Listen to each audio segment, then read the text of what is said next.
Welcome to the Chromatech Test Labs. You're here because you're the best of the best, not because you were in need of $10 and nobody else signed up. I mean, who would have given you that idea? You know when you have an itch that you just can't quite reach? You need one of these. Oh yeah. This specific itch has been there for the last 5 years when Portal 2 came out. Now manage your expectations. I'll wait. Okay, do you have your heart rate down to a reasonable pace? Maybe jazzy tempo? Yeah? Alright, let's get into it. Chroma Gun is a bite-sized Portal-inspired puzzle game where you have to relearn what colors make purple, orange, and green again, and if you were a rebel in school like I was, that special poop brown. And also, for colorblind people out there, they got you covered. It's like if Portal and Splatoon had a little squid together that was also a kid. You play as a random person off the street trying to make $10 for trying out Chromatech's state-of-the-art military-grade color technology, the Chroma Gun. The game gently eases you into the mechanics of using drones and colors while learning how to mix colors on the fly.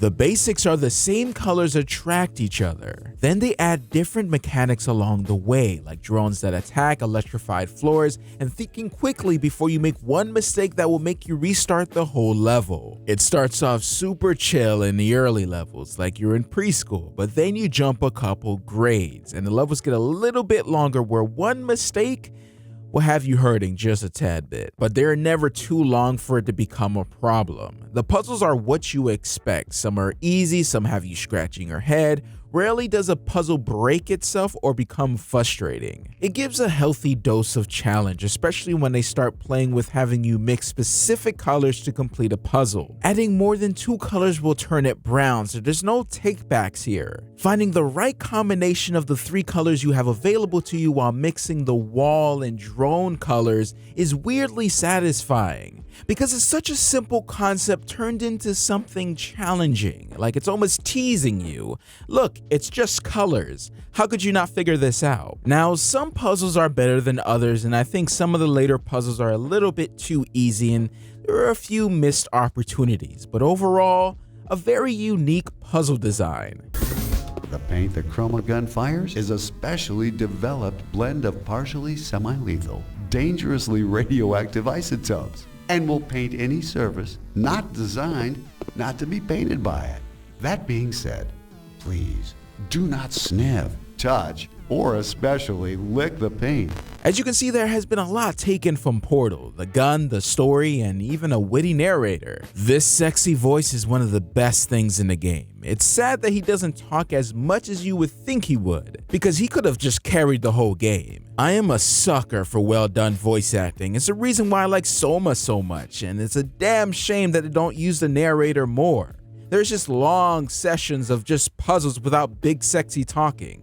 It gets a little boring. I wanted to hear more witty remarks of how I was taking too long on a puzzle because I didn't pay attention in preschool or I took the short bus. Not that he doesn't talk entirely, he does shoot some jabs when you're idle or you're dying a lot, but it would have been nice to get the kind of Stanley Parable treatment. It would have added just a little bit more flavor, even though voice acting can be a little expensive. So if puzzles are not always your thing, this game might struggle to hold up on its own. Personally, I wouldn't say I go out of my way to play puzzle games, especially when I spend more time questioning if I'm stupid than playing. I would say the reason why I enjoyed certain puzzle games like Monument Valley or Limbo was not because they were puzzle games, but because they have more going for it than that: atmosphere.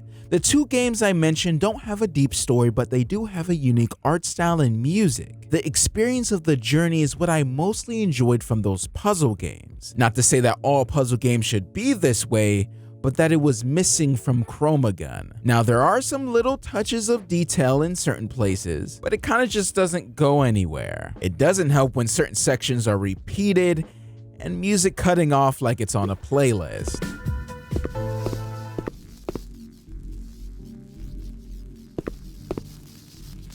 You want the music to be part of the game and not its own separate beast. More original music that fit the tone of the game instead of these copyright-free tracks that I hear often on Critical Role probably would have been better.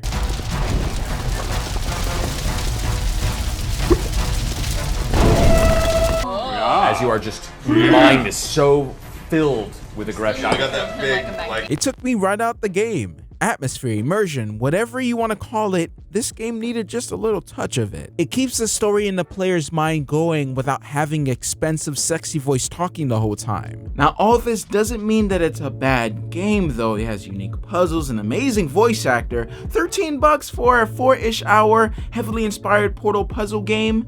I would be lying if I said I didn't have fun with it. I just wish that it had more of its own inspiration.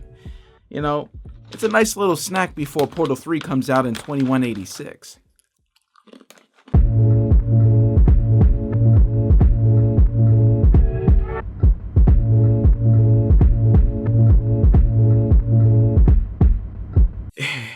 This was a bit, but it's actually quite getting the spots, you know.